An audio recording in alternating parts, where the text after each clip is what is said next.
Selamat siang, terima kasih atas waktu dan kesempatan yang telah diberikan bagi saya. Baiklah, di sini saya akan memaparkan hasil presentasi saya yang mengenai kearsipan. Sebelum lanjut, perkenalkan nama saya Liandi Riani Tompo. Saya dari kelas 2 MB1. Oke, secara dunia perkantoran, kearsipan itu sudah jelas bahwa penggolongan catatan rekaman kegiatan atau sumber informasi yang dimiliki nilai kegunaan dengan teratur dan terencana, baik yang dibuat maupun diterima, agar mudah ditemukan kembali jika diperlukan.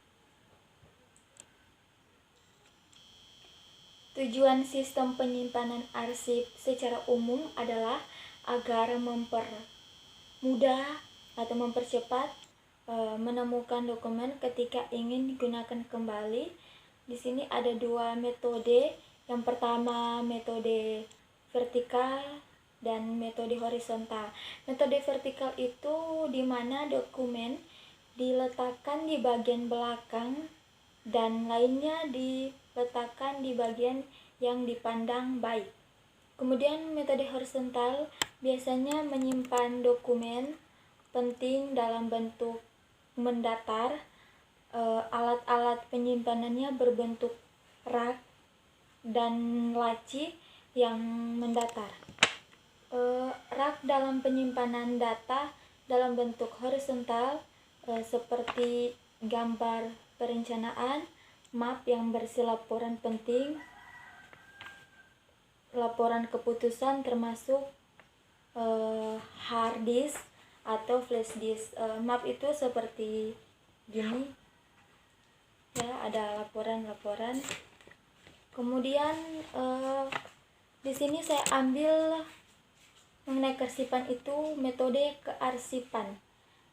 Dalam metode kearsipan menurut Kamus Administrasi Perkantoran,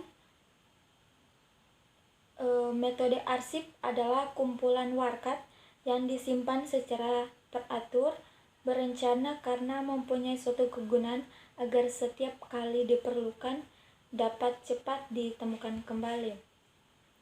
Sedangkan menurut Kamus Bahasa Indonesia, kearsipan itu adalah simpanan surat-surat penting.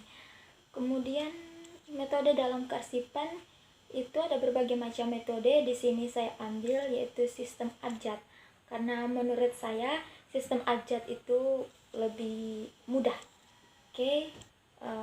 Sistem abjad ini merupakan salah satu sistem penataan berkas yang menggunakan metode penyusunan berdasarkan abjad secara berurut dari A sampai Z dengan pedoman pada peraturan yang mengidents ya, seperti ini. Dari A terus ada B, kemudian sampai terakhir Z.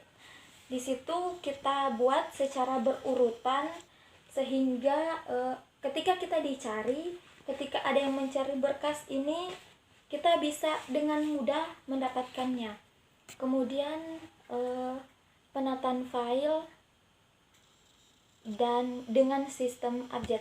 Penataan ini ada dua, yaitu GUID yang berfungsi membantu petugas dalam penyimpanan dan menemukan kembali suatu arsip di antara arsip-arsip yang lain.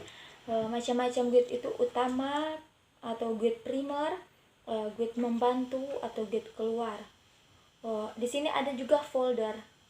Ada 3 jenis folder yang digunakan dalam sistem abjad.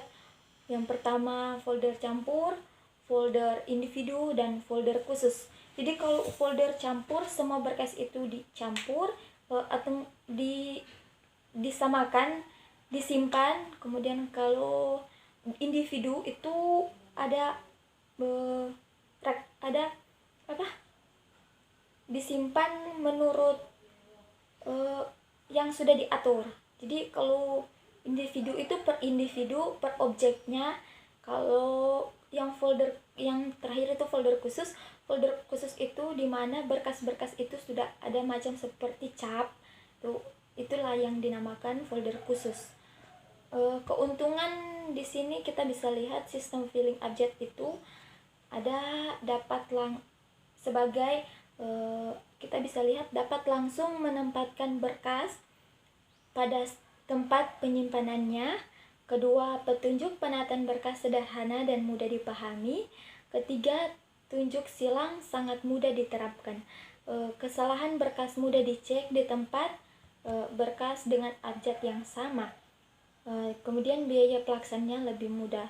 Namun ada juga kerugian sistem filing abjad ini, yaitu mudah mengubah beberapa alfabet dalam surat. Jadi itu dalam surat itu nanti ada sedikit kerugian kalau misalnya orang mau bacurang atau mau buat suatu kecurangan orang lancang mau buka berkas atau surat itu orang bisa rubah melalui DP abjad gitu. Kemudian kemungkinan salah menempatkan berkas jika tidak mengikuti aturan secara konsisten. Jadi kalau orang yang tidak ikut secara konsisten peraturan dan tata caranya, kita bisa salah menempatkan di mana seharusnya berkas itu ditempatkan. Oke, ketiga, pemberian alfabet pada folder memakan banyak tenaga. Pemberian alfabet pada folder memakan banyak tenaga karena di situ nanti akan ditulis kemungkinan banyak sekali, kalau sekitar 1000 juga yang nanti akan ditulis. Oke, di sini ada langkah-langkah yang kita temui, langkah-langkah penyimpanan arsip.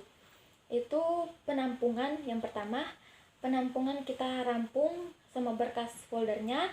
Kedua, penelitian, kita nantinya akan meneliti folder-folder yang telah ada. Ketiga, pengindeksan. Keempat, penggodean. Kelima, penyortiran.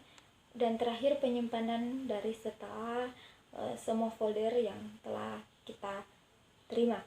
Prosedur penemuan kembali arsip yang disimpan yaitu pertama ada teliti arsip yang nantinya akan diminta. Kedua, isi bon peminjam. Ketiga, bergeraklah menuju penyimpanan. Keempat, cari arsip ke filing cabinet sesuai dengan kode arsip. Kelima, ambil arsip yang nantinya diminta. Keenam, tempatkan outgoed atau outsheet di tempat arsip yang diambil. Ketujuh, serahkan arsip yang memerlukan. Oke, sampai di sana hasil presentasi saya.